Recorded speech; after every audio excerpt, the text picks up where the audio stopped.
Good morning friends. मैं अरविंद गौड़ सावी institute की online nursing classes में आपका हार्दिक स्वागत करता हूं। आज हम जो नेक्स्ट चैप्टर लेने जा रहे हैं वह है इम्यूनिटी। ठीक है, जो बहुत ही इम्पोर्टेंट है, बहुत ही ज़रूरी है अपने बॉडी के लिए, अपने शरीर के लिए। बाहर से यदि कोई भी फॉरेन बॉडी जैसे बैक्टीरिया, वायरस या फंगल इन्फेक्शन होता है, या फिर बाहर से कोई भी फॉरेन पार्टिकल अपने बॉडी के अंदर प्रवेश करता है, वायरस या बैक्टीरिया, तो उससे के प्रति जो अपने बॉडी के अंदर प्रतिरक्षा होती है, अपने बॉडी की रक्षा करती है, उसे अपन इम्यूनिटी कहते हैं या फिर इम्यूनिटी पावर कहते हैं। ठीक है, तो आज अपन उसी के बारे में पढ़ने जा रहे हैं, इम्यूनिटी के बारे में ही पढ़ने जा रहे हैं।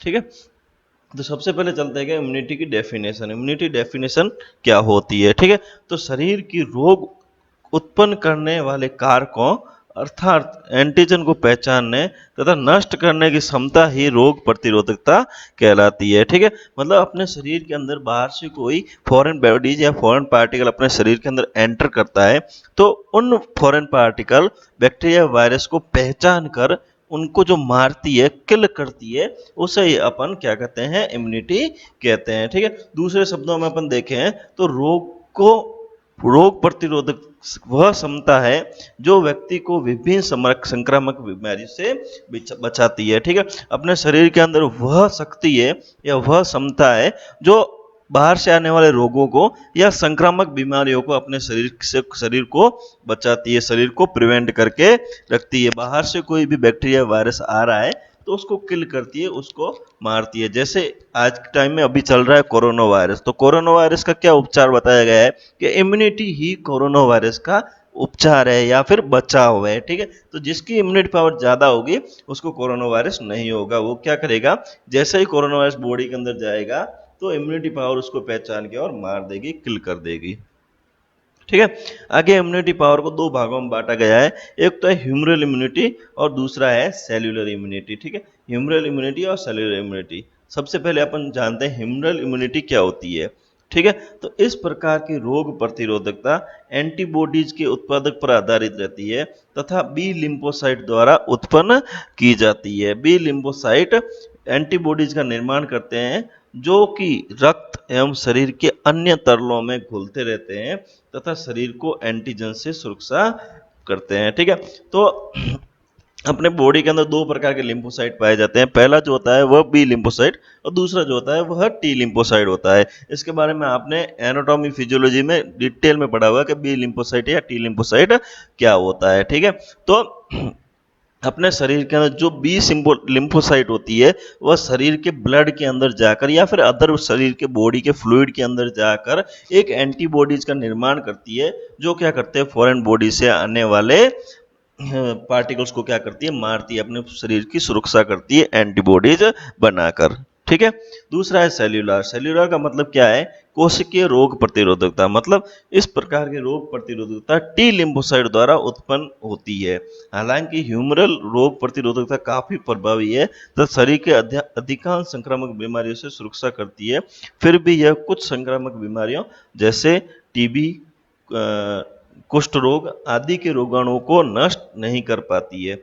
इन स्थिति में टी लिम्फोसाइट द्वारा उत्पन्न पदार्थ मैक्रोफेजेज को उत्तेजित कर रोगाणुओं का भक्षण करती है। ठीक है, तो बी लिम्फोसाइट जो होती है, ह्यूमरल लिम्फोसाइट जो होती है, ह्यूमरल इम्यूनिटी जो होती है, वो सेलुलर इम्यूनिटी से ज़्यादा प्रभावित होती है। मोस्टली जो बॉडी के अंदर वायरस या फिर बैक्टीरिया या फिर फॉरेन पार्टिकल संक्रामक बीमारियां आती है उनको ह्यूमरल इम्यूनिटी ही मार देती है। लेकिन कुछ बीमारियां ऐसी होती है जैसे टीबी हो गया, ठीक है, कुष्ठ बीमारी हो गई, ठीक है, लेप्रोसी, उस कंडीशन में क्या होगा कि सेलुलर इम्यूनिटी क्या करेगी कि एक मैक्रोफेज का निर्माण करेगी और मैक्रोफेज क्या करेगा? रोगाणुओं को मार देगा। ठीक है, जिससे बॉडी को प्रिवेंट कर सके। ठीक है, नेक्स्ट अपन देखते हैं इम्यूनिटी के टाइप्स। ठीक है, वो क्या था? इम्यूनिटी के दो घटक थे। ठीक है, ये दो इम्यूनिटी के घटक थे। नेक्स्ट है इम्यूनिटी के टाइप्स। ठीक है, तो इम्यूनिटी को मोस्टली दो भागों में डिवाइडेड किया गया है, लेकिन उन दो भागों को आगे डिवाइड करके अनेक भागों में डिवाइडेड किया गया है। ठीक है, तो इम्यूनिटी के मोस्टली दो प्रकार होते हैं। पहला है इन्नेट इम्यूनिटी। इन्नेट इम्यूनिटी को वापस दो भागों में बांटा गया है, सामान्य इम्यूनिटी, विशिष्ट, नॉन स्पेसिफिक और स्पेसिफिक इम्यूनिटी। आगे ये लाइन थोड़ी सी गलत हो गई है। आगे स्पेसिफिक इम्यूनिटी को वापस तीन भागों में बांटा गया है, स्पेसिफिक, स्पेसीज, रेशियल और इंडिविजुअल इम्यूनिटी। ठीक है। दूसरी इम्यूनिटी जो होती है वो एक्वायर्ड इम्यूनिटी। एक्वायर्ड इम्यूनिटी को आगे दो भागों में बांटा गया, एक्टिव, पैसिव। एक्टिव को भी दो भागों में बांटा गया, नेचुरल एक्टिव, आर्टिफिशियल एक्टिव। और पैसिव को भी दो भागों में बांटा गया, नेचुरल पैसिव और आर्टिफिशियल पैसिव। इस पूरी इम्यूनिटी के टाइप्स के बारे में अपन डिटेल में आगे पढ़ेंगे, ठीक है। तो पहले चलते हैं जन्मजात रोग प्रतिरोधकता या फिर इन्नेट इम्यूनिटी, ठीक है। यह एक आधारभूत रोग प्रतिरोधकता है जो वंशानुगत होती है। यह प्रतिरोधकता पीढ़ी से दूसरी पीढ़ी में संचरित होती रहती है, ठीक है। इन्नेट इम्यूनिटी क्या होती है? जन्मजात, मतलब जन्म से ही आने वाली, ठीक है। एक पीढ़ी से दूसरी पीढ़ी का ना इम्यूनिटी आने वाली, रोग प्रतिरोधकता आने वाली, ठीक है। एक पीढ़ी से दूसरी पीढ़ी के अंदर रोग प्रतिरोधकता आने वाली, ठीक है। जैसे कि मदर या फादर से बच्चों के अंदर जो इम्यूनिटी आती है उसे अपन जन्मजात इम्यूनिटी कहते हैं, ठीक है। तो जन्मजात इम्यूनिटी को वापस दो भागों में बांटा गया है। पहला है सामान्य जन्मजात रोग प्रतिरोधकता और दूसरा है विशिष्ट जन्मजात रोग प्रतिरोधकता, ठीक है। सामान्य जन्मजात रोग प्रतिरोधकता, जब यह रोग प्रतिरोधकता व्यक्ति के किसी एक विशिष्ट संक्रामक बीमारी से नहीं अपितु सभी प्रकार की संक्रामक बीमारी से सुरक्षा करती है। मतलब जितने भी प्रकार के फॉरेन पार्टिकल्स या फॉरेन बॉडी जैसे बैक्टीरिया, वायरस अपने बॉडी के अंदर एंटर करते हैं तो उन सबको जो किल करती है, किसी एक विशिष्ट के लिए नहीं है, सब संक्रामक बीमारी इन्फेक्शियस डिसीज के लिए बनी हुई है, उसे अपन सामान्य जन्मजात रोग प्रतिरोधकता कहेंगे, ठीक है। और दूसरी है विशिष्ट जन्मजात रोग प्रतिरोधकता, ठीक है।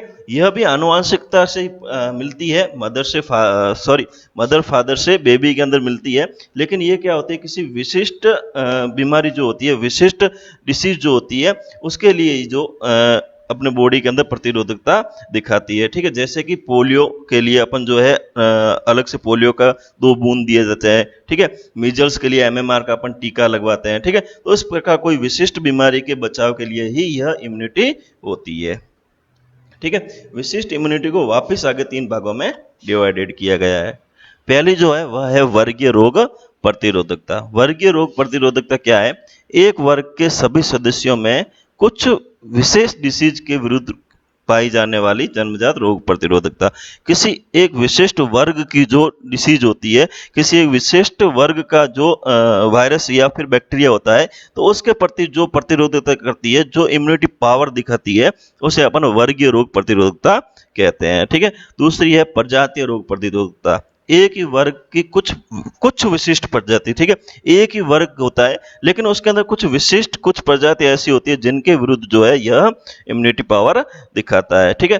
नेक्स्ट तीसरा जो है व्यक्तिगत रोग प्रतिरोधकता। व्यक्तिगत रोग प्रतिरोधक क्या है? व्यक्ति विशेष में कुछ डिसीज के विरुद्ध पाई जाने वाली जन्मजात रोग प्रतिरोधकता व्यक्तिगत रोग प्रतिरोधकता कहलाती है, ठीक है।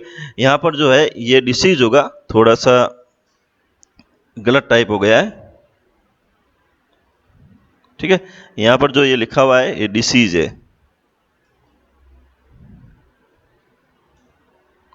आ गया डिसीज, ठीक है। तो व्यक्तिगत रोग प्रतिरोधक क्या है कि किसी एक विशिष्ट व्यक्तिगत डिसीज के लिए, कोई भी एक व्यक्तिगत डिसीज है तो उसके लिए जो ये पावर दिखाती है इम्यूनिटी पावर, उसे अपन बोलेंगे व्यक्तिगत रोग प्रतिरोधकता। नेक्स्ट जो है, इतनी तो अपनी थी इन्नेट इम्यूनिटी, ठीक है। इन्नेट इम्यूनिटी के इतने टाइप थे, पहले दो टाइप थे, नॉन स्पेसिफिक, स्पेसिफिक। वापस स्पेसिफिक को 3 भागों में बांटा गया, स्पेसिस्ट, रेशियल और इंडिविजुअल, ठीक है। तो नेक्स्ट जो है वह है अपनी एक्वायर्ड इम्यूनिटी। एक्वायर्ड इम्यूनिटी को जो है अपन नेक्स्ट क्लास के अंदर डिस्कस करेंगे। Thank you student. यदि आप कम्युनिटी के प्लेलिस्ट के अंदर जाना चाहते हो तो ये जो लिंक दिया है, ये वीडियो के डिस्क्रिप्शन में लिंक दिया है, उस लिंक के द्वारा आप जो है नेक्स्ट क्लास में पहुंच सकते हो। सभी जो कम्युनिटी क्लासेज है उन सभी क्लासेज को आप इस लिंक के द्वारा देख सकते हो। Thank you student.